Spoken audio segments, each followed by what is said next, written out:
ক্ষতি তো হয়েছে, ক্ষতি তো হলো।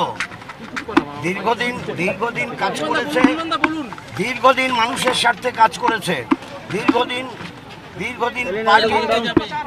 পার্টির কাজ করেছে, মানুষের স্বার্থে কাজ করেছে। বন্ধু চলে গেলে ক্ষতি হয় না? ক্ষতি তো হয়।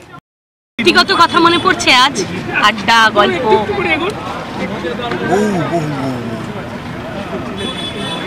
মানে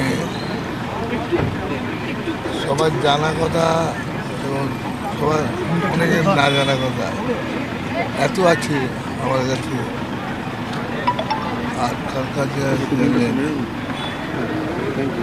বডি নিয়ে যেতে হবে, রাখতে হবে।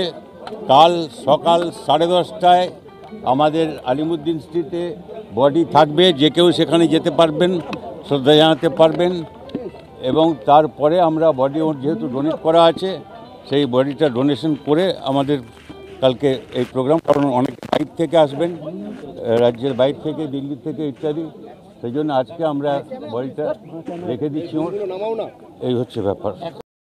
আগামীকাল সকালে 10:30টা নাগাদ আমরা আলিমুদ্দিন স্ট্রিটে, 21 নম্বর আলিমুদ্দিন স্ট্রিট পার্টির রাজ্য দপ্তরে তার মরদেহ শায়িত থাকবে সর্বসাধারণের জন্য। এবং যেহেতু দিল্লি থেকে, অন্যান্য রাজ্য থেকে অনেকে আসবেন, তাদের জন্যই আমাদের আজকে রাত্রে রাখতে হচ্ছে। উত্তরবঙ্গ থেকে আসবেন, তারা যাতে আসতে পারেন ওভারনাইট। কালকে সারাদিন ওখানে মরদেহ থাকবে। তার যে দপ্তর থেকে তিনি কাজ করেছেন অসুস্থ হওয়া আগে পর্যন্ত, দিন পর্যন্ত। তারপরে কতগুলো প্যারাফ্যান্ডেলিয়া আছে, সেগুলো আমরা ওয়ার্কআউট করছি। কালকে বিকেলে 4টে নাগাদ শেষ যাত্রা হবে প্রয়াত কমরেড বুদ্ধদেব থেকে মরদেহ নিয়ে। ওনার দেহ দান করা ছিল, আমরা যোগাযোগ করছি।